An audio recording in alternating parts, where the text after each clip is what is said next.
ఓం సాయిరామ్. బాబా చెప్పిన సబూరితో ఉండడం అంటే శ్రద్ధ సబూరి అంటారు కదా! అయితే కొంతమందికి 5, 6 నెలల నుంచి జాబు లేదు. ప్రతి ఒక్కరూ అనుకుంటారు, నా వరకు నేను బాగానే ఉంటున్నాను కానీ ఎదుటి వాళ్ళు ఇంకా జాబ్ రాలేదా? ఏంటి?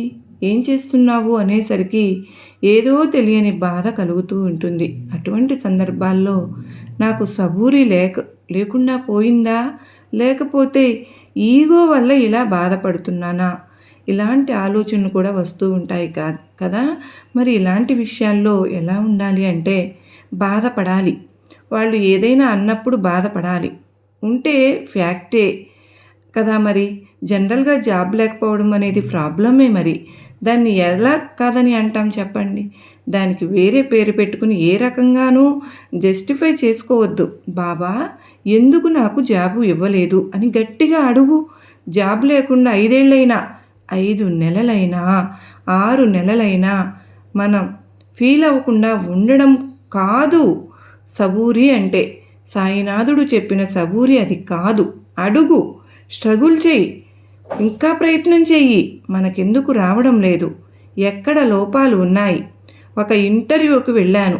ఆ ఇంటర్వ్యూలో కొన్ని క్వశ్చన్స్కి నేను సరిగ్గా ఆన్సర్ చేయలేకపోయాను.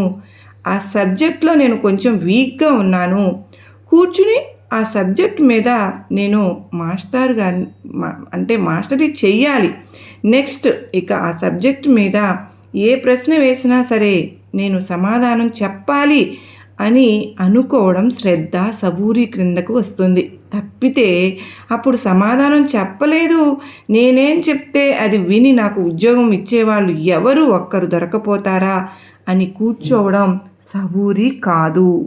బాధపడండి, స్ట్రగుల్ అవ్వండి, ఛాలెంజ్ కింద తీసుకోండి. అప్పుడు మీ గోల్ను మీరు సాధించే తీరుతారు.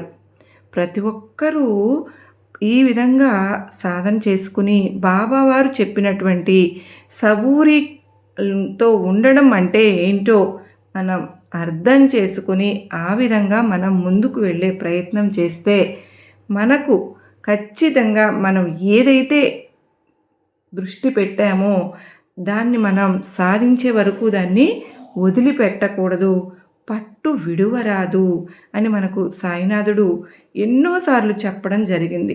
మరి ఈరోజు సాయినాథుడు చెప్పినటువంటి సబూరితో ఉండటం అంటే ఏంటో తెలుసుకున్నాం కదా. సర్వే జనా సుఖినో భవంతు, లోకా సమస్త సుఖినో భవంతు.